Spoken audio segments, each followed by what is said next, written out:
पति पद प्रेमा।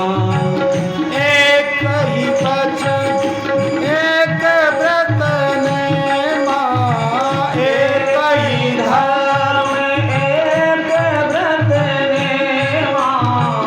काये वचन मन पति पद प्रेमा। ओ काये वचन मन पति पद प्रेमा। जय सिया राम जय जय सिया राम। जय सिया राम जय जय सिया राम।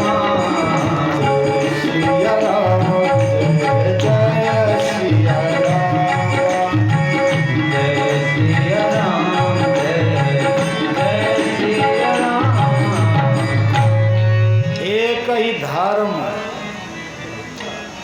एक व्रत राम जी। नियमा, एक व्रत एक नियम होना चाहिए। बोले एकदम माताओं सूखा के बज लिए, रहा है माता उसमें कुछ और बहन के लिए। क्या क्या बोलते शब्द में काया से वचन से और मन से पति के चरणों में प्रेम होना। और ये कोई पुरुष नहीं कह रहे हैं, अनुसुई सती अनुसुईया कह रही है, कुछ उसमें डालो ना से जो लेवल ओवल बड़ी क्या बोलते हैं पतिव्रता है, 4-5 जिन्होंने ब्रह्मा विष्णु महेश को पुत्र बना करके पालने में झुलाया था। आप गीत गाते रहते हो कि माता अनुसुईया ने डाल दियो पालना, झूल रहे तीनों देव बन करके लालना। सती अनुसुईया कोई साधारण नहीं है, वो ये बातें कह रही है माताओं के लिए। जब इन बातों बोलूंगा जब तुम को हम कहते हैं जैसी कि तैसी स्वीकार करें। वो क्या कह रही हैं?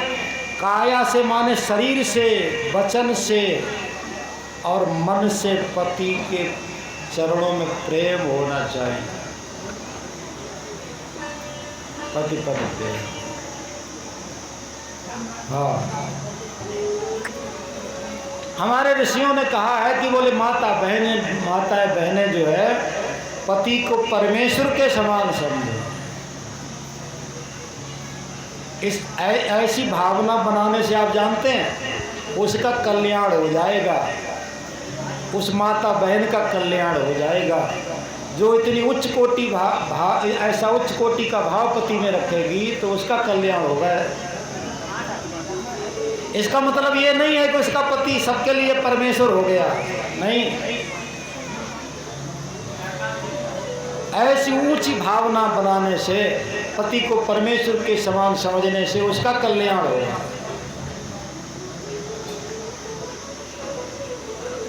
हमारे सनातन संस्कृति में एक से एक महान पतिव्रताओं के चरित्र आते हैं। उन पतिव्रताओं के चरित्र माताओं बहनों को पढ़ने चाहिए, कथाएं सुननी चाहिए, तो उससे आपको बड़ा लाभ होगा। श्री राम राम राम राम। एक चरित्र आता है, एक बहन थी, उसका पति था कोढ़ी, शरीर में कोढ़ था उसकी, और कोढ़ी पति को भी परमेश्वर के समान समझ करके सेवा करती थी वो। एक दिन उस कोढ़ी ने अपनी पत्नी से कहा कि बोले मुझे वो अमुक अमुक जगह ले चलो। आप जानते हैं, तो पीठ पे बैठाल करके कोढ़ी पति को लिए जा रही थी रात्रि में। मांडव ऋषि थे, उनको राजा ने सूली पे चढ़ा रखा था, पर सूली पे तो वो चढ़े थे पर समाधि में थे, उनकी समाधि नहीं खुली। पर उसके पति का पैर अचानक धोखे से टच हो गया मांडव ऋषि जी के, तो उनकी समाधि खुल गई और पीड़ा का अनुभव हुआ।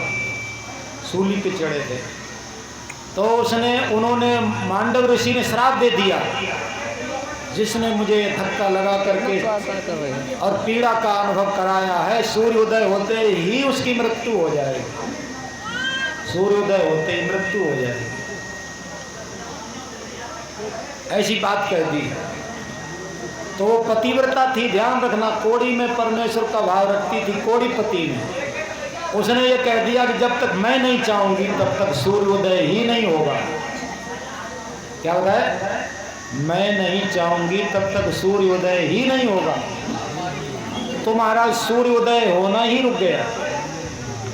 सूर्य नहीं उदय हो रहा है। बहुत आवाज आ रही, क्या हो रहा है इधर पीछे? सारे भंडारा कल होगा। अब ऐसे क्यों इधर कथा में आकर के बैठो? श्री राम राम राम राम, गोविंद गोपाल। राम हरे राम राम राम